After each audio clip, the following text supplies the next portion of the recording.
Merhabalar sevgili arkadaşlar. Nilda ile kanalıma hoş geldiniz. Bakalım yükselen burcu Oğlak olan arkadaşlarım bu yeni ay haftasında neler yaşayacaklar?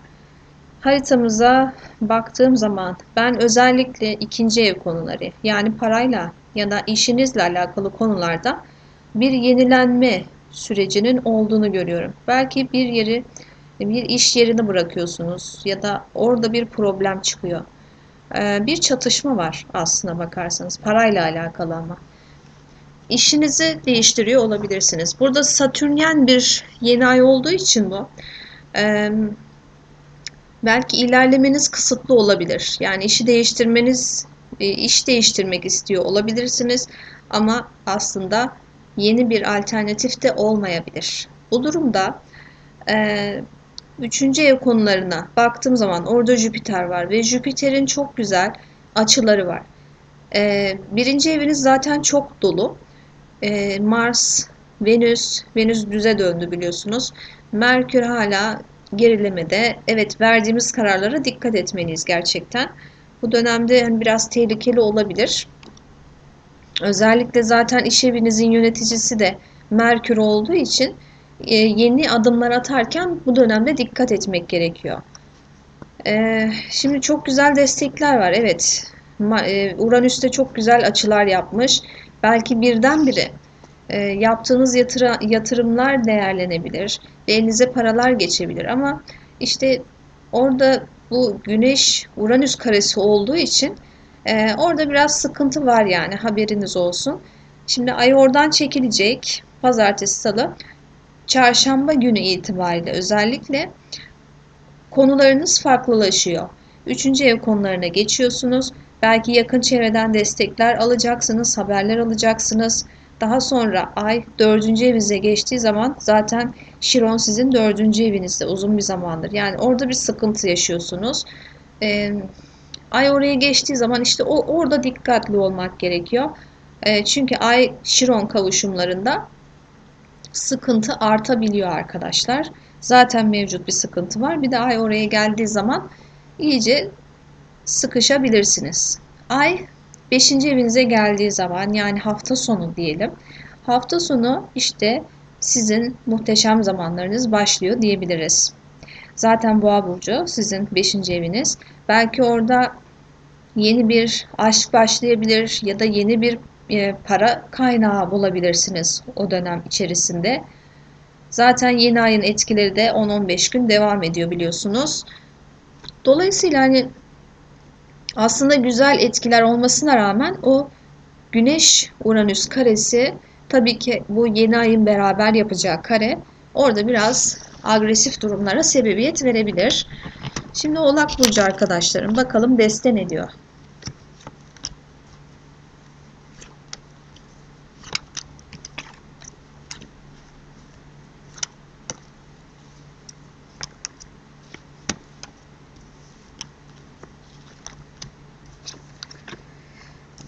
Ateş uşağı. Evet, yeni bir girişim söz konusu olabilir bu dönemde. Burada havayı iyi koklamak gerekiyor arkadaşlar.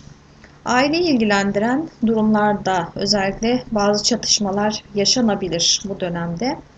Ateş ası, evet ilginç yeni bir fırsat ve şans olarak gördüğünüz bir destek. Yıldız kartı ve tarotta da yıldız kartı, destede de yıldız kartı geldi ve munzur. Yani burada attığın adım doğru diyor arkadaşlar. Belki uzun yolları destekleyen bir yeni işiniz olabilir özellikle. Ya da uzaktan bir teklif alabilirsiniz yol mesafesi olan veya hiç yolla alakanız yoksa bir hayat yolu yani yeni bir iş fırsatından bahsediyor olabilir. Ne zamandır bunu bekliyordum dediğiniz bir olay. Bu yeni ay haftasında size müjde gibi gelecek arkadaşlar. Çok sevindim adınıza gerçekten. Uzaktan gelecek bir iş fırsatı olursa siz buna çok onay vermeyecek görünüyorsunuz.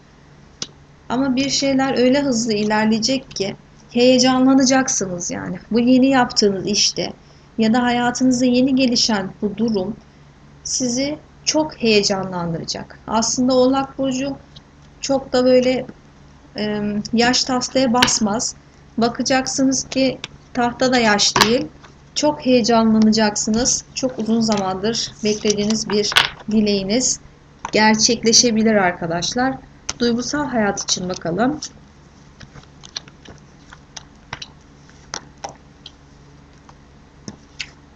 Keşke herkesin açılımı böyle çıksa.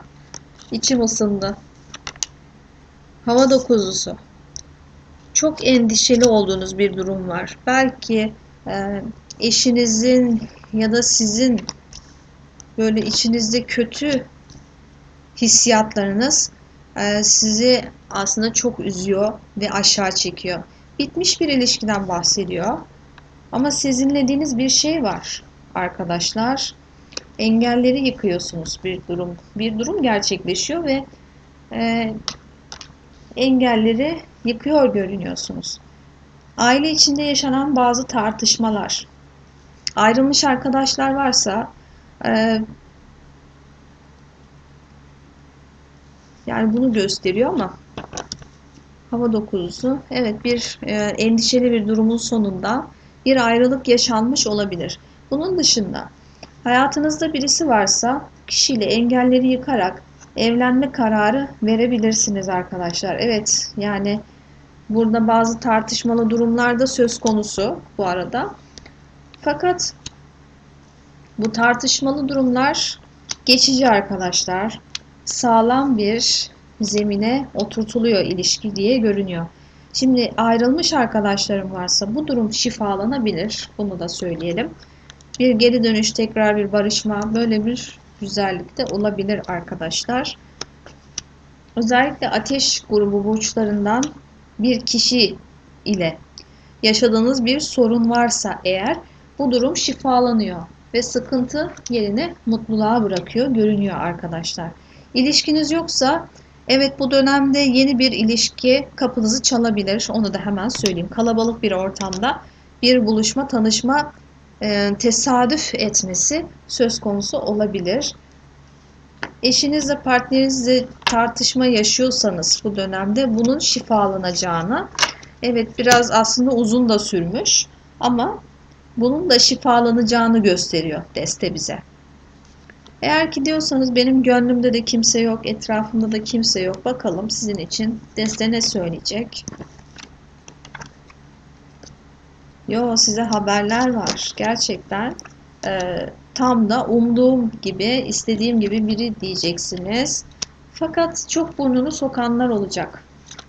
Eğer bir ilişkiye başlarsanız çok müdahaleler gelecek arkadaşlar.